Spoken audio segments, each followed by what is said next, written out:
Yo, people, welcome back to another episode of me, your boy Josh. And I think this is the right way. Yeah. And then the boy Carl.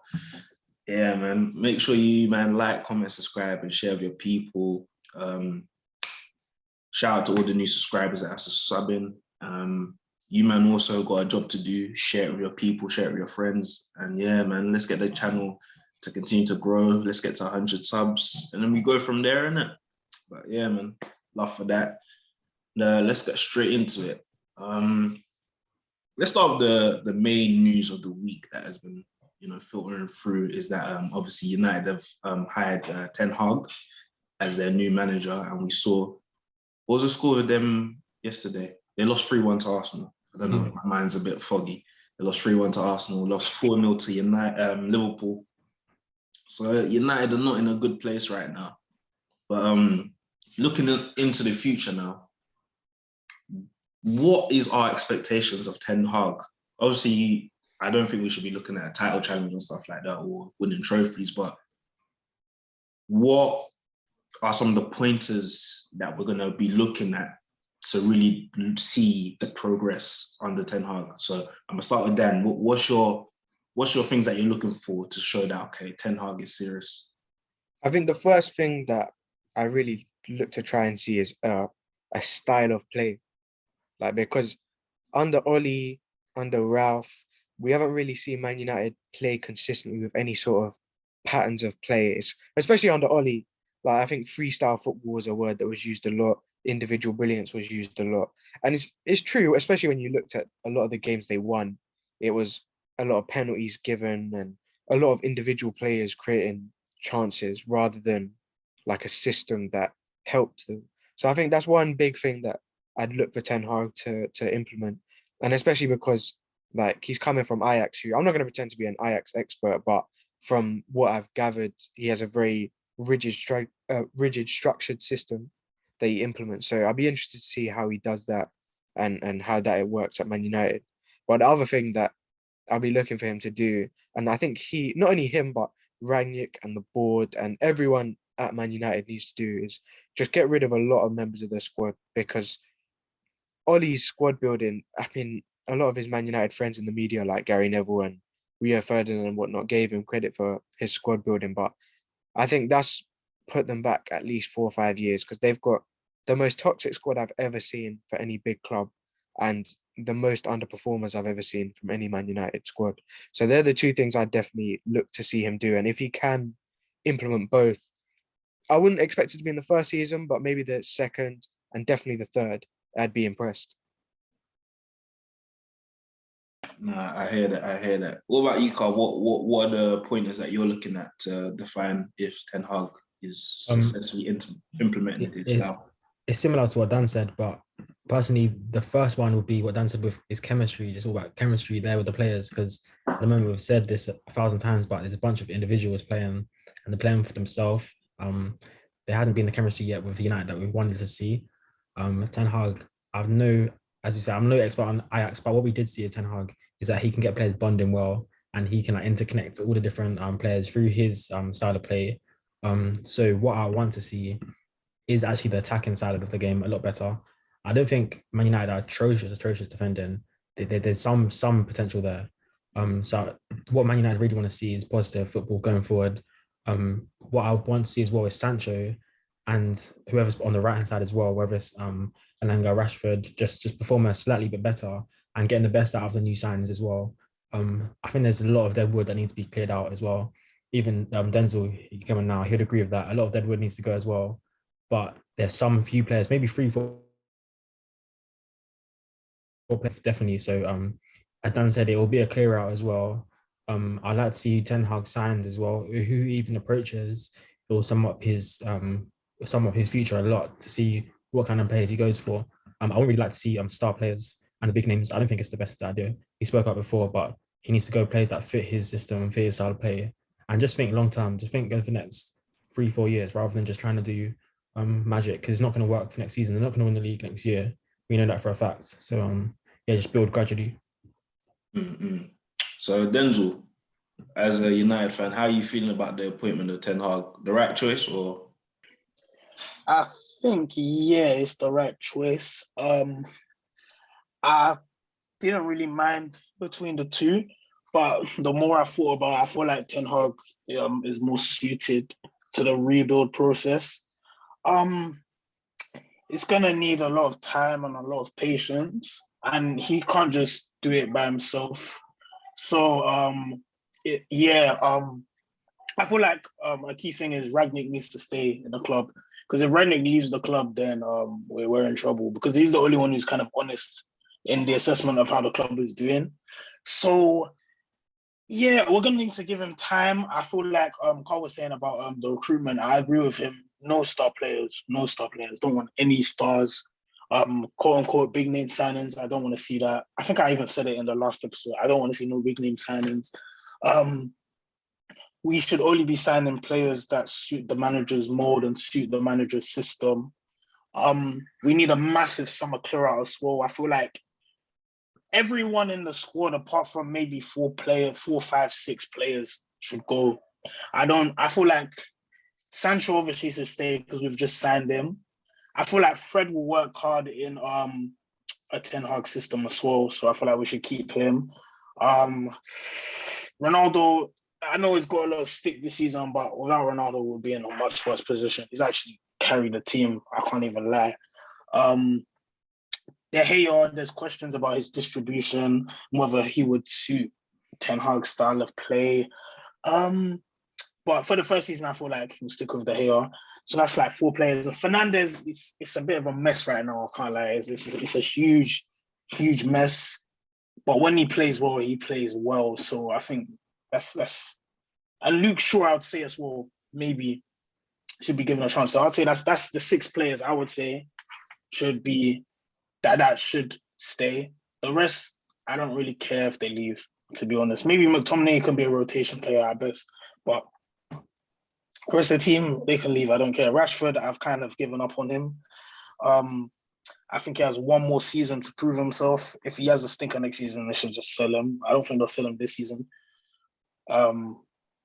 Yeah, I could go for every player and say the same thing. They don't really work for the badge.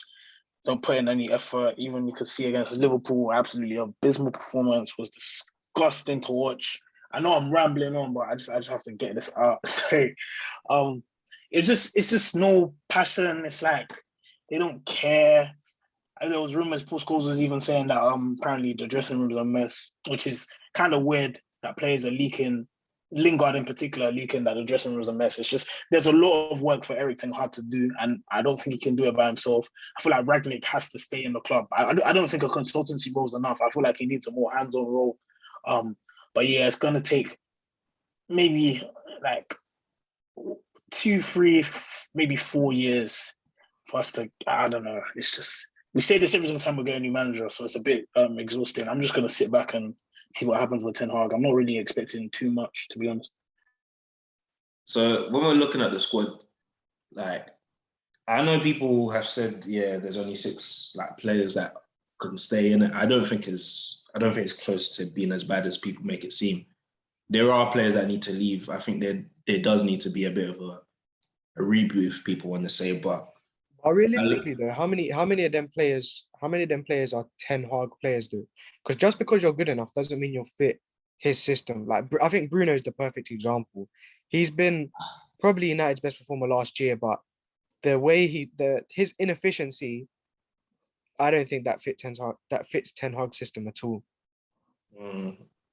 I don't even just look at it from his inefficiency. It's just more his play style. I don't really think he's a guy that really plays well between the lines completely. Obviously, he does do a couple nice flicks and tricks here and there, but him getting the ball between the lines and driving is not really his thing, innit? So I look at that and I think, but with that, you gotta give him an opportunity. So in my opinion, it's just more a thing of trimming the squad down a bit, like get rid of Tellez and stuff like that. With the centre backs, you'll keep the only one that I mind staying is Varane, because if he hasn't really he hasn't been we good. haven't really seen he hasn't been good. Yeah, but we haven't seen he hasn't had much. We haven't had much to go by, for being honest. Yeah. Varane the only centre back that I'd say keep. I really like Bailly, but he's just too injury prone, to be honest. Like, the only centre back I'd actually keep is Varane. The rest I don't care if they go or not. Lindelof, I feel like he would be a good backup centre back. His distribution is good as well. But I just if we sold him, I wouldn't be too upset either. It's a mess at the club. I think he'll start next year. I think Lindelof will start next year, probably next to Varane, just because I think his distribution will be better. Bro, honestly, you don't think we'll get another centre back? I don't think centre back's a big issue for you, man. I don't think it's the biggest priority. I think midfield, you need, and fullbacks as well. Midfield is the priority. 100%, your fullbacks 100%. as well. Like the game on Sunday or Saturday, sorry, there were 4 of the worst fullbacks in the league. Both teams. Yeah. It's the fullbacks do need changing. Wan-Bissaka is sad, man. Sad. Look at the value. The value of him at 27 million. He won for 50 more. Like, that is accurate. It is very, very sad. It's accurate as well. That's a sad thing. Yeah, That is sad, man. The midfield is where the biggest reboot is kind of needed. Obviously, Pogba's going to leave. Matic is going to leave. Yeah, I think you're going to need 2 midfielders in the summer, realistically, that you could buy.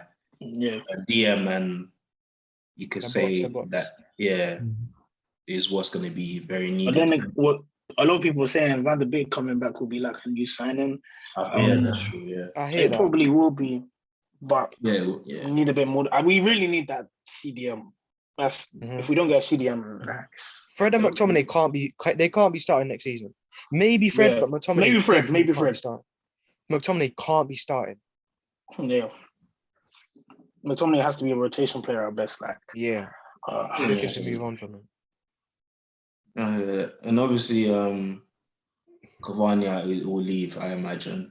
Yeah. Ronaldo, you know, I'm not Ronaldo all the time, but that performance against Arsenal, he was very good. He was the only threat, bro. Without Ronaldo, Man United would have been so poor. He was impressive. He nearly carried them to a victory. I don't know if he stays, because I don't know if he's on brand for him to play. He's staying. Well, he plays Conference League. Yeah, he's staying. Well, he's staying, I think. He's staying. I don't know if that's on brand for my man, isn't it? But I mean, there's nowhere really for him to go, to be fair. Yeah. Exactly, yeah. His wages are small. No one in Europe can really afford his wages at the moment. Yeah, Ronaldo's going to stay. It'll be his last season, but he'll stay. Maybe they should bring through Choletire. That's another thing I want to talk about. As a starter player, though? No, as a star. He's not even the best right wing. Like, we have a lot of people forgetting. We have Diallo on loan at Rangers. We have Garnacho coming up. We have Medjbury. We have Kobe Mainoo, but I don't think he's a midfielder.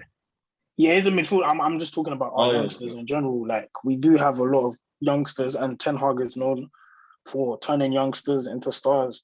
So we do have good academy products. You'll need patience, though. I think we will need patience. We can ease them in. That's the thing. Like, Diallo is like very talented, but he can't even start consistently for Rangers. So he's not going to be consistently starting for Man United. Like, he's not. Maybe he might need another loan in the Premier League, even. Definitely. To be honest.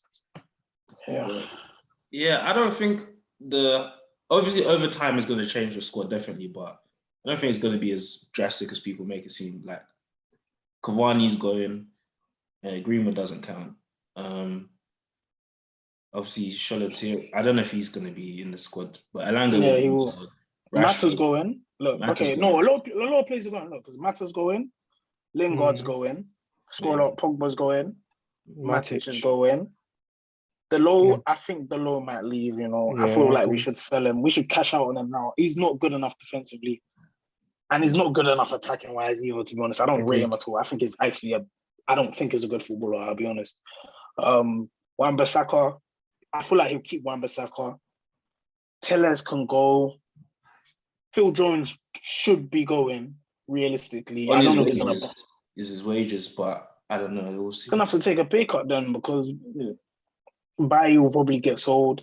Lindelof, I think, will stay. Maguire is too much money for him to sell him. Varane will stay. Lee Grant will probably leave. One of Heaton or Grant will probably leave. So that's majority of the team is leaving.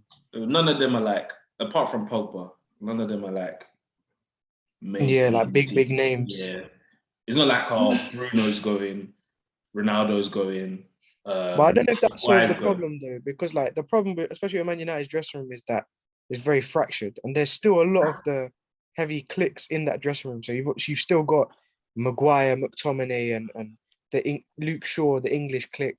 You've still got the Portuguese clique with obviously Bruno and Ronaldo, potentially Dalot if he stays. I don't know even with that clear out of the kind of fringe players. Well, it's down to the new manager to bring them together, I guess. But they just need to. I don't know, man. It's a lot hanging in the balance at United. You just don't know what's gonna happen next season. To be honest, the way this season's gone, because if it's like they were doing the interview, and they asked Bruno, they were like, he was like, you can see the difference between us and Liverpool. And then the interviewer said to him, but you finished above Liverpool last season. And when you think about it, obviously Liverpool had their injuries and all that, but it's like the drop off between last season and this season is just, it's insane. But I think it was coming though. I think it was coming. I think everyone why, could see. yeah, but why? Like how No, can you everyone drop could off see this that the way badly? you were You finished playing wasn't sustainable. second to sixth. Like that's a terrible the drop way you were off. playing definitely wasn't sustainable. You got a hell of a lot of penalties last season, and Yeah. got a hell of a lot of wins that you didn't really deserve to win. So it wasn't gonna last long term. Wait, Carl, you want to say something? And I was gonna say, last season as well, like Fernandez, that spell was just no one could have even predicted that he'd be on that kind of form, like last season, whenever, and it was a bit sus where some like fraudulent penalties, a bit controversy. I don't know, but I can't deny, can't take away from him. He was very, very solid player last season, and for what he wanted to do, being that like late runs, he was very good. But as Dan said, the drop off is actually inevitable, and I think they will need the rotation and the clear out. Josh, what do you think is not as drastic as people might say? Would you say it's just like a few changes? I mean, long term they would have to change, but Yeah, in the short term, I feel like there's enough to allow them to, let's say, to compete for a top 4 place. yeah, Obviously, if you want to win trophies and win titles and stuff like that, obviously there has to be a more extensive rebuild in a sense. But I think most of it's going to be about allowing Ten Hag to implement what he wants to do, and obviously that yeah. comes from the higher ups and stuff like that. Because everything is like a business. What's set at the top, peters all the way down. So it's one of them ones where. But realistically, do you think Man United can make top 4 next season? Yeah, of course they can. Yeah. I think it'd be difficult because I think Spurs, if they keep Conte, will improve. Supposedly Arsenal made to make big sign in the Spurs summer. gonna improve. And Man United need to make quite a few big changes. Yeah, not gonna lie, United probably wouldn't be in my predicted top 4, but I wouldn't write them off one of them ones. Yeah. Definitely. I'd agree with that, but they wouldn't be my favorites, I'd say. Yeah, no. Mm-hmm. So do you think Conte lost? I've got a quick. Do you think Conte lost the whole season at Spurs? Yes. Next season, yes. You think so? Yeah. Because I don't think they're gonna get top 4 this season. They're not gonna get top 4 this season. I think if they made top 4 this season, he's more likely to stay. If they don't, I think he'll go to Paris, and then they might be in trouble. Oh yeah, that's an interesting show.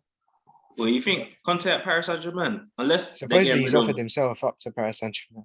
Unless they're getting rid of like Neymar and Messi, I don't know. I don't see that. In Paris, damn, that's very off-brand, but they want to win. They want to win the UCL. Sometimes you have to change the brand, It's not all about fashion parades and. But I mean, even if they want to win UCL, like they're hiring a guy that's notoriously crap in Europe. True. Like I don't know. Even if it's not Paris, I still don't know if he stays. I don't know for Conte. But staying on the topic of managers, I wanted us to talk about obviously Arsenal won. And obviously, I was talking with Dan before about I showed him something about what someone said about Arteta, and it's just like, what is there isn't going to be a universal way to what's it called, rank or judge a manager, but what are the metrics that you look at to judge whether a manager is a good manager? Because I don't know, it seems everything's a bit wishy-washy, one side to the other. And obviously, you can change your opinions over time. I have a lot of the time, but it's just like, I don't know. Everything seems a bit hyperbolic nowadays. Like there's no real criteria to judge a manager. So I want to go through you guys. Like, let me start with Carl. Like, how do you look? What do you look for to say, okay, this is a good manager? Is it just trophies or what? Uh, first, first I'll say obviously it's a results game. It's the end of the day. No matter everything aside, trophies are top of the list. So, but excluding trophies and obviously clear system and clear chemistry between the players is number one. I'd say chemistry between the players for sure.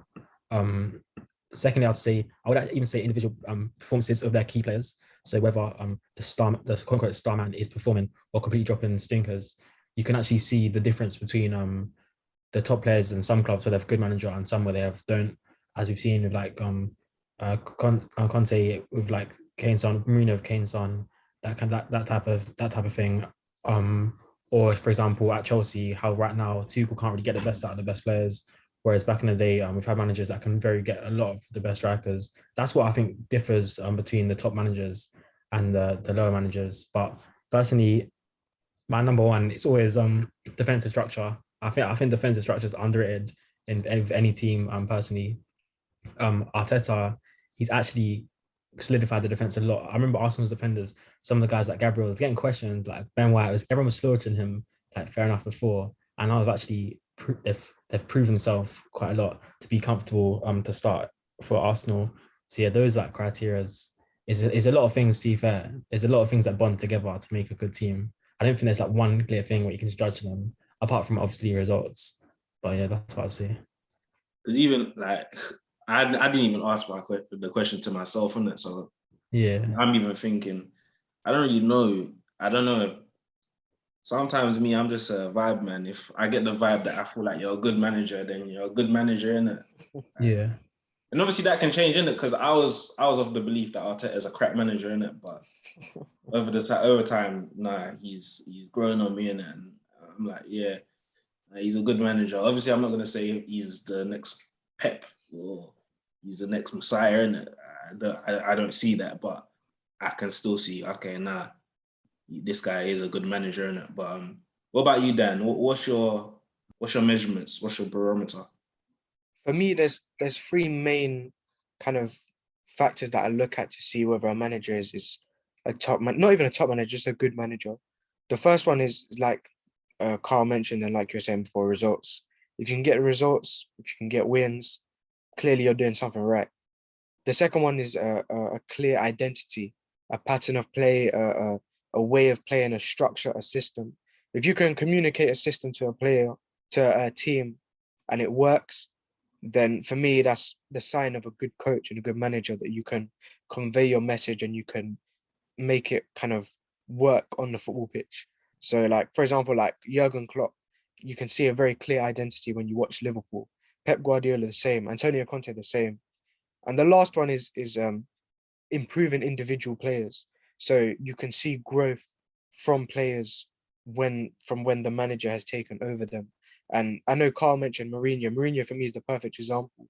Like if you look at countless attackers, and I don't think Mourinho really gets the credit for this, but countless attackers had their best ever season under Jose Mourinho.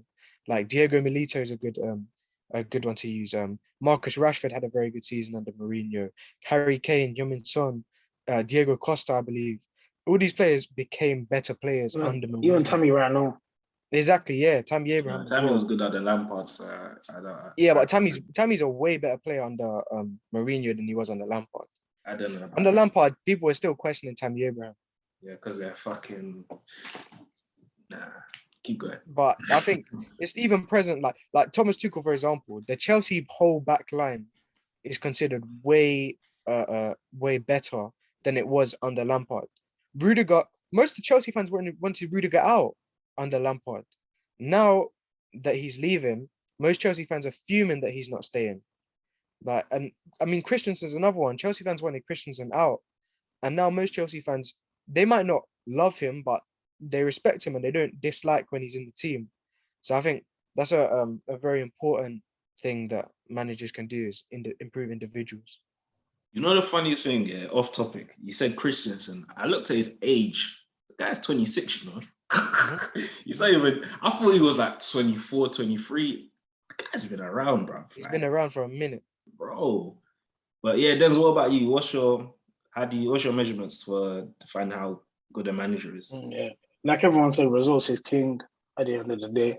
Dan said identity, I agree. Recruitment as well. Because if your recruitment is poor as a manager, or you allow the board to recruit poorly, then you can't even implement your style of play and your identity because the players don't fit. Like we can see now with Man United and Rangnick. Rangnick likes to play high octane, high intensity football, and he doesn't have the players to do it. So recruitment is very important. A relationship with the board in which they respect you enough to buy into your idea is very important as a manager as well. Because obviously we've seen with United where they're not really listening to the manager. They're just going with what they want. So a clear planning. That's another thing as well. Like a manager who has it links with identity, but a clear plan. Like it was said, like when Erik ten Hag had his interviews with United, the reason why they went with him is because he had a very clear plan for the club and had a clear structure for the club, and even questioned the board about why he should take the job. So yeah. What else would I say? The dressing room as well is a big thing too. The dressing room as well, the ability to like give your players energy, have your players believe in your system, have your players believe in you as a manager tactically. Because once you lose the dressing room, it's wraps. That's maybe Mourinho's Achilles heel, is that he tends to lose the dressing room a lot. But yeah, those are the things I'd say makes a good manager. Because obviously, I think it really came from the Atletico Man City game, where obviously I think recently there's been this I don't want to say this love affair, but you know, we've seen this almost drive of, you know, this positional play and stuff like that. You know, I forgot what's to say, but they say like judo. Yeah, very good Yeah, so and obviously I was into that as well a couple of years ago, and even for FM and stuff like that. But I think that sometimes you do have to realize, obviously, football is still based on interpretation. So there's many different styles of play, and I feel like, not wrongly, but people like Pep are held to a higher standard because they play with a more rigid and structured approach compared to, let's say, a Simeone who's looked down upon because they play defensive football. And there isn't really a right or wrong way to play football in a sense. I think, as with everything, it's just with the ages. Right now, we're seeing Pep is dominating, but 10 years ago, you know, Jose was that guy in it. So I don't know, football just moves along here and there in it. But yeah, it's just interesting to hear what people's takes are and what makes a good manager, because you see on the discussions, like 1 week, like the start of the season, Arteta's a shit manager. You know, where in March now people are saying, oh, okay, I'm starting to give Arteta time now. But I think it's different people though. Like I think because like Arsenal's fan base is quite big, and I think Arsenal's fan base is very extreme. So you're either in one or two camps. You're either extreme Arteta in or extreme Arteta out. And whenever Arsenal lose a game they shouldn't lose, the extreme Arteta out brigade will get very loud and very vocal, saying, "Oh, this guy doesn't know." Like against Palace, it was very present. They were like, "Oh, this guy doesn't know what he's doing." You turned your noses up at Vieira, and he's just schooled your generational manager. And then after we just beat Man United, all the Arteta in fans are becoming very vocal, saying, "Oh, he clearly knows what he's doing. He's just beat two." So I don't know. I think it's just different people rather than people like flip flopping.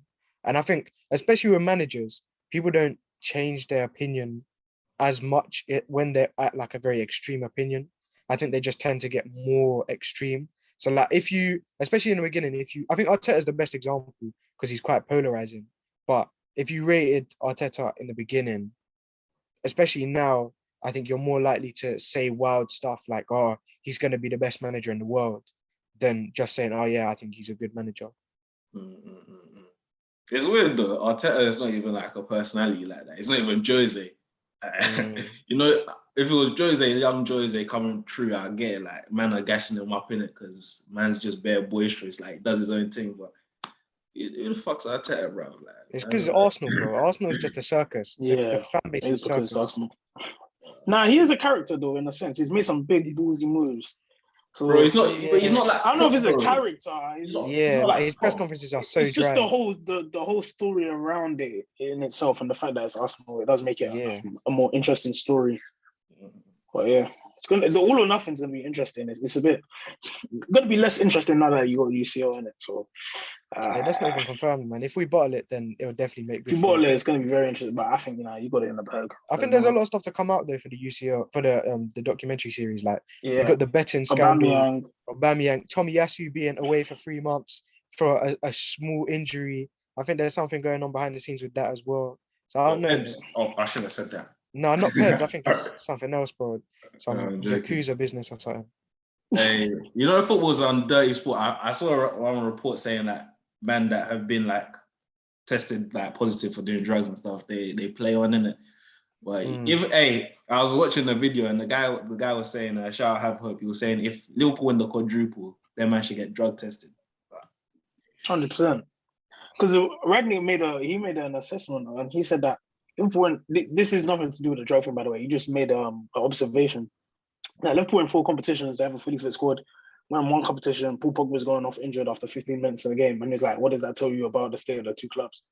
So, but the fact that Liverpool have a fully fit squad in 4 competitions, or 3 now because they won the Carabao Cup, it's interesting. And even back in the day when their squad was so thin, they were still playing the same team like every 3 days. Yeah, definitely shift. Interesting. Very interesting. No, there's definitely like ped use. Like, At obviously, look, this is alleged, isn't it? It's alleged. So before you wankers try and do something, well, apparently Ramos like failed the drugs test. You hear other like footballers like failing like drugs tests and stuff like that, and so, bro, yeah, it's one of them ones, isn't it? But yeah, let's move on.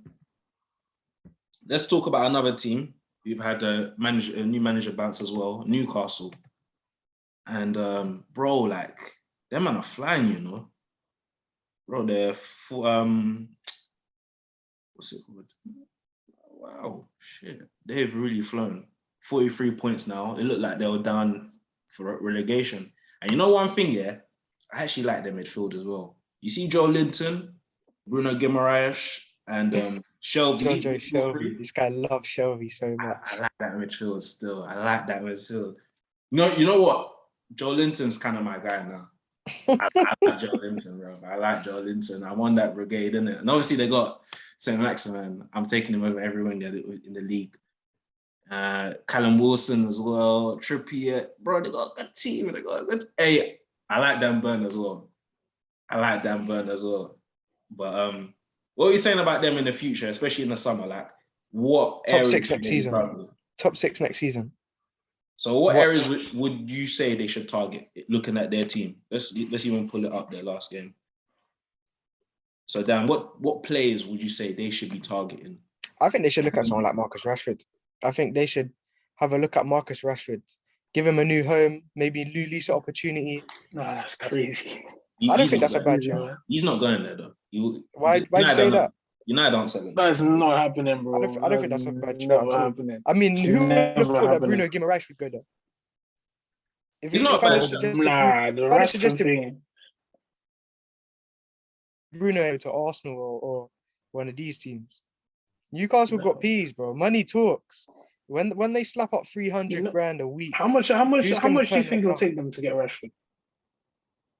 It doesn't matter. Money's not an object for Newcastle. They spent 90 million in January. But how much do you think they'll bid for Rashford? I think 40 million takes Rashford. Rashford's worth. Yeah. I think 40 million takes Rashford. He's in awful form. No. It does. He's It does in all woeful right. form. Nah. No way on What's Rashford worth? Bro, like just because he's had a trash season, Man United. What's he worth? Man United are not letting Rashford go for less than 70 mil. I don't think Probably that. more than that, bro. I'm thinking. I think so. Yeah, they're not. Right. And if he picks up form again, they're bumping it to 100. Best believe. That's a big PR if thing, though. man. That's PR though. Yeah. If you're being honest, that's PR then. So. Yeah, it is PR. True. Fair enough, to be fair. It is PR. It's a PR signing. Yeah, it's gonna But cost even 100 mil. but there's True. definitely signings they can make. They can go and get Ivan Toney to play up top, and he'll bag them potentially at centre back. They can get a couple of signings that instantly improve their team, and like they're going to be spending big P's as well. They'll spend 150 million easy and not think about it.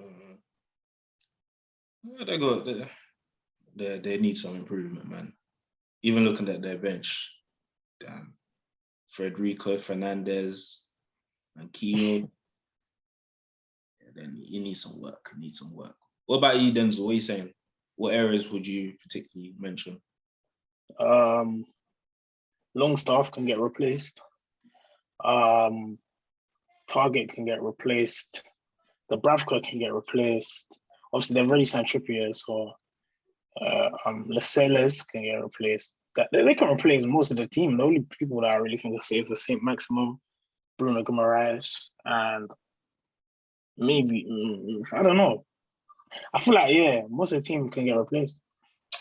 Willock is a good one as well. They got Willock. Yeah, I was gonna say Willock maybe keeps like he stays in the squad, but they can improve on him. Their attack and midfield, obviously a couple improvements here and there is pretty much good, but it's the defense. Defense needs some work.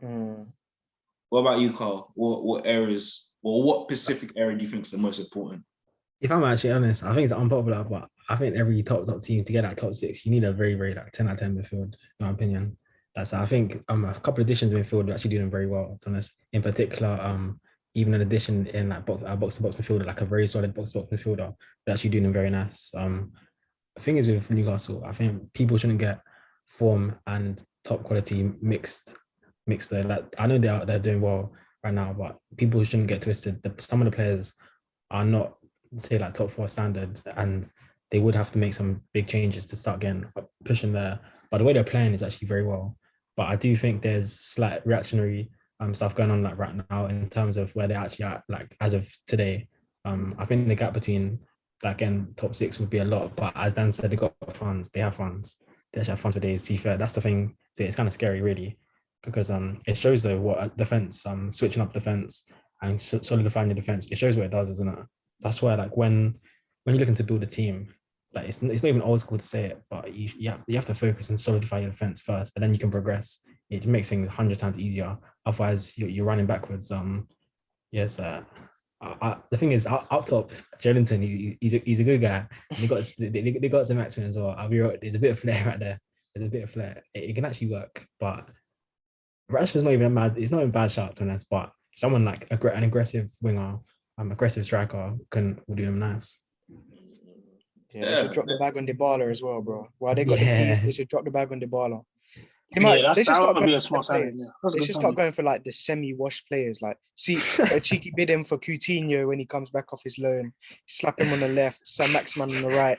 They'll be cooking, man. What's happened to Messi? I haven't heard nothing from him for like the last 2 weeks. Villa's just been stinking it's up been the place. decent. What? Villa are 15th. They fell off. Yeah. Wow, but to be fair, there's not much. I think there's like 10 points between 9th and 16th. Yeah. So like, if you win 2 games, then you change your position. Exactly.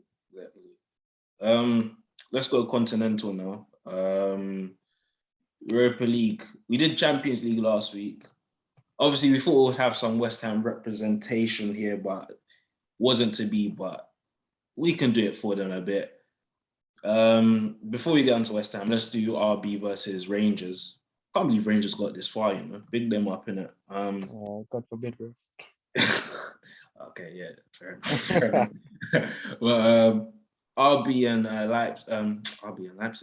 Leipzig versus Rangers.